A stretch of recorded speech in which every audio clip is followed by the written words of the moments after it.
आज सप्तदश विधानसभा प्रथम अधिवेशन आरंभ होईछि। मोहन सरकारंकर ये प्रथम बजेट अधिवेशन। एथर विधानसभा 80 रु अधिक नुआ विधायक आसिछन्ति एवं किछि समय पूर्वरु आपण माने देखुथिले राज्यपालंकर अभिभाषण प्रत्येक दिग को टच करा जाइछि बा प्रत्येक दिग को दृष्टि दिया जाइछि। विजन क्लियर एवं राज्य प्रभु जगन्नाथंक कृपारु 24 घंटा मो सरकार समस्त नेता मंत्री काम करिवे बोली मध्य गोटे प्रकार तांकर अभिभाषण रे क्लियर करिसंती राज्यपाल।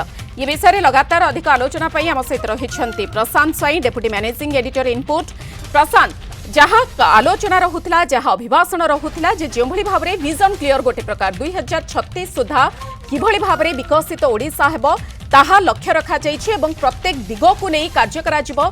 24 घंटा समस्ते कार्य करिवे एवं लोकंक पई काम करिवे, ओडिया अस्मिता पई काम करिवे एभली किछि कुहा जाइछि अभिभाषण रे। एवं ये अधिवेशन रे सबुठारु गुरुत्वपूर्ण कथा हेउछि एथर पूर्णांग बजेट उपस्थापन करा जिवो, ता उपरे मध्य समस्तंकर नजर रहुछि। प्रशांत देखंतु मधु आपण शुणुले राज्यपाल अभिभाषण जो कि बजेट अनेक गुड़ी आम कहीपर राज्यपाल अभिभाषण जेहेतु जो जो दिग गुड़ को गुरुत्व दि जाए ग्रामांचल सड़क भित्तिभूमि विकास हो, ग्रामांचल भित्तिभूमि विकास हो, ओडिया अस्मिता आप देखिए जो अस्मिता भवन निर्माण कर पाइक एकाडेमी विद्रोह स्मारक कर इ लाइब्रेरी कर जातीय अंतर्जातीय विश्वविद्यालय ओडिया चेयर प्रतिष्ठा करा जीवो। ए सब गुड़िक निश्चित भाव में आगक सरकार बोधे बजेट रे एक स्पष्ट करेंगे। आप जानते सहित आपण जानते जेभली निजुक्ति गोटे बड़ प्रसंग रही है, तेणु निजुक्ति को किभली भाव में गुरुत्व दिज्व से नहीं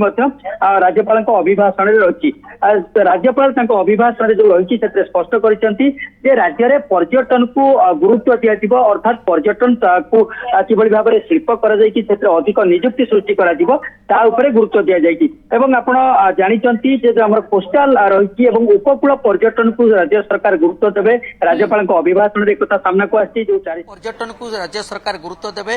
राज्यपाल अभिभाषण एक सामना को आसी जो 480 किलोमीटर बेलाभूमि रही राज्य में से बेलाभूमि को किभली भाव में जोड़ा जाई परिबो, पर्यटन को किभली विकास करा जाई परिबो सेतिपई स्वतंत्र नीति मध्य राज्य सरकार आनिबे। कोस्टाल सर्किट से माने प्रतिष्ठा करिवे राज्य सरकार आगकू एक अभिभाषण रे कहिसंती एवं एथिरे 3.5 लाख रु अधिक नियुक्ति सुजोग सृष्टि करा जिवो, युवक मान को तालीम दिया जिवो एक कुआ जाइछि। ता सहित तांकर निरपेक्ष स्वच्छ भाव में खाली थिबा 1.5 लाख सरकारी पदवी पूरण पाई मध्य निश्चित भाव में सरकार गुरुत्व देवे एक कुआ जाइछि। आसंता 2 वर्ष मध्य 65,000 पदवी पूरण करा जिवो। यह होछि गोटे गुरुत्वपूर्ण कथा एवं ये पदवी जतले पूरण करा जिवो एससी एसटी को कथा कहतु, एससी बीसी पीडब्ल्यूडी सबु क्रीड़ा युवक एवं पूर्वतन सैनिक सबु क्षेत्र गुरुत्व दि जाए कि करा जिवो एक कथा कहि सारिचंती राज्यपाल तांको अभिभाषण रे कहि सारिचंती। एवं रोजगार किभली भाव में लोकन को मिलिबो, युववर्ग को अधिक किभली भाव में दक्ष करा जिवो एवं तांको नियुक्ति दिया जिवो, तालीम दिया जिवो ता ऊपर मध्य सरकार गुरुत्व दैचंती एक कथा एक प्रकार राज्यपाल अभिभाषण रे स्पष्ट होईछि।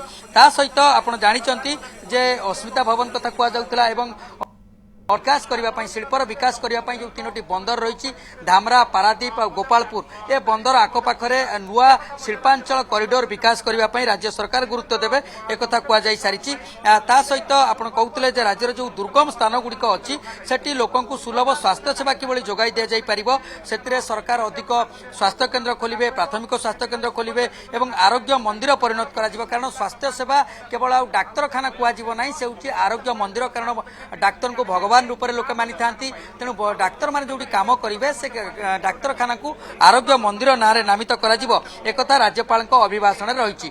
सहित 68 सरकारी विद्यालय को पीएमसी स्कूल परिणत कर एक राज्यपाल अभिभाषण स्थान पाई।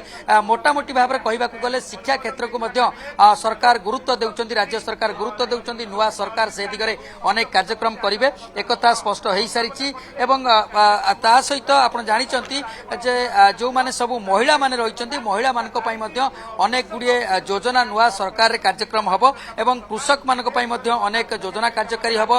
2027 सुधा ओडिशा रे 25 लाख लक्षपति दीदी सृष्टि हेबे एक राज्यपाल अभिभाषण रे कुआ जाई सारिछि। मोटामोटी भाव में कृषि कहतु, महिला कथा कहतु एवं साधारण लोक कथा कहतु ता ऊपर सरकार गुरुत्व दैछंती। एठी आ गोटे कथा आमे कहबाकू चाहिबा जे राज्यपाल अभिभाषण रे स्पष्ट हो सारिछि राज्य रे जो सब नुआ योजना हम नुआ योजनार सरकार कार्यकारी करेंगे और जो सेवा प्रदान करेंगे से वरिष्ठ नागरिक मान अग्राधिकार दिज्व वरिष्ठ नागरिक पाखरे सेवा पहुंचाइबा सुनिश्चित करने राज्य सरकार गुरुत्व देवे एक राज्यपाल अभिभाषण स्पष्ट होती मोटामोटी भाव आप देखिए राज्यपाल वरिष्ठ वकिल 1986 और 1987 मसीह सुप्रीमकोर्ट बार आसोसिएशन सभापति थे 1992 2003 मसीहा पर्यंत यूनेस्को अपील बोर्ड अध्यक्ष एवं 21/8/2007 तारीख ठारू 9/3/2013 तारीख पर्यंत ओडिशार राज्यपाल पद अलंकृत करथिले। तांको जीवन काल मध्यरे से बहु पुस्तक रचना करिसंती। एई महान व्यक्तिंकर 15/6/2024 तारीख दिन 95 वर्ष बयस मुंबई ठारे परलोक होइछि। स्वर्गत सुरेंद्रनाथ नायक पूर्वतन उपबाचस्पति और पूर्वतन मंत्री ता 2/7/1933 तारीख दिन पुरी जिलार अणकणा ठारे जन्मग्रहण करथिले।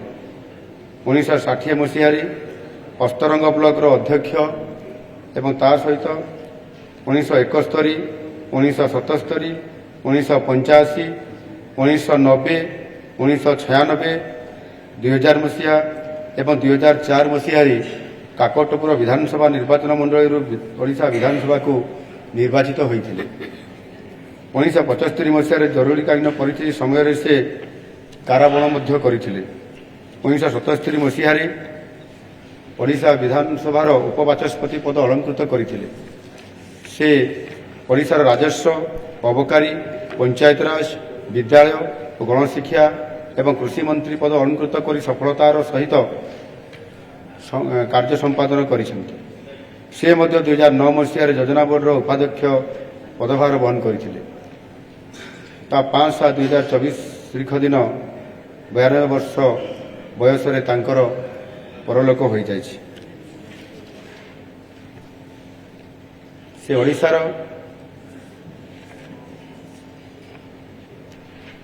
गोष्ठी उन्नयन सामाजिक कल्याण सूचना लोक संपर्क पंचायतराज महिला और शिशु विकास संस्कृति समवाय कृषि मत्स्य और प्राणी संपद विकास स्वास्थ्य और परिवार कल्याण अणु क्षुद्र और मध्यम उद्योग एवं अबकारी मंत्री भावे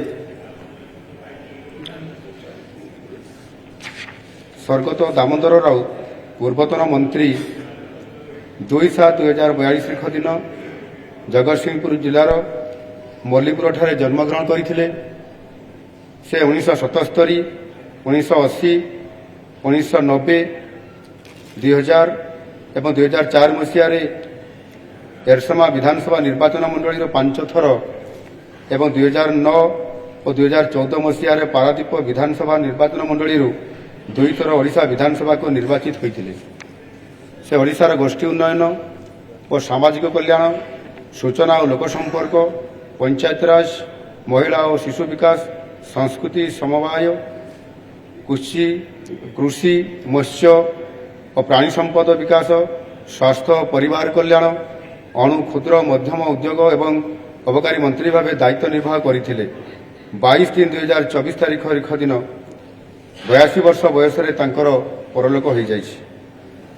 स्वर्गत डमरूधर उलाका पूर्वतन मंत्री 1/7/2037 तारीख दिन रायगड़ा जिला कल्याण सिंहपुर ठारे जन्मग्रहण करते। से 1974 1977 1980 1985 1995 2004 एवं 2009 मसीह विषम कटक विधानसभा निर्वाचन मंडल 7 थर ओडिशा विधानसभा को निर्वाचित होते। से ओडिशार अबकारी गृह निर्माण और नगर उन्नयन जंगल परिवेश एवं जलवायु परिवर्तन मंत्री हिसाब से पद अलंकृत करते। 14/5/2024 तारीख दिन 87 वर्ष बयस परलोक हो जाइछि। स्वर्गत कमला दास पूर्वतन मंत्री 16/8/1985 तारीख दिन बालेश्वर जिलार संखालीठारे जन्मग्रहण करते। से 1990 1995 एवं 2000 मसीह भोगराई विधानसभा निर्वाचन मंडल ओडिशा विधानसभा को निर्वाचित होते। से ओडिशार शिक्षा और युवसेवा स्वास्थ्य परिवार कल्याण महिला और शिशु विकास मंत्री पद अलंकृत करते 11/4/2024 तारीख दिन 79 वर्ष बयस परलोक होइछि। स्वर्गत भी सुज्ञान कुमारी देव पूर्वतन सदस्य 5/8/1937 तारीख दिन गंजाम जिलार रंभा राजबाटी जन्मग्रहण करते। से 1963, 1974, 1977, 1985, 1990, 1995, 2000 मसीह और 2004 मसीह लगातार भाव खलिकोट विधानसभा निर्वाचन मंडली 8 थर एवं 2009 और 2014 मसीह कविसूर्यनगर विधानसभा निर्वाचन मंडली 2 थर ओडिशा विधानसभा को यही भाव 10 थर ओडिशा विधानसभा को निर्वाचित होते। से ब्रह्मपुर विश्वविद्यालय सिनेटर सदस्य थे।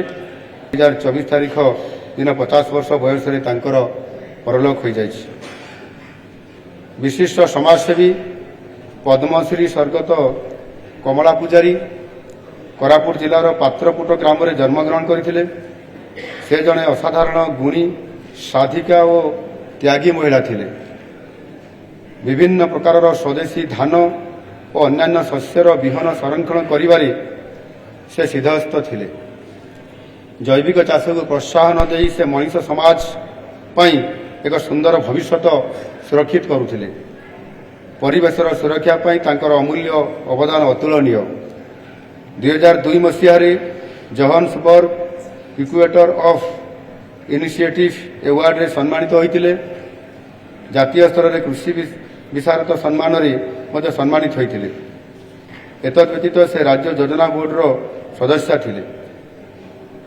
ता 20/7/2024 तारीख दिन 74 वर्ष बयस परलोक होइछि।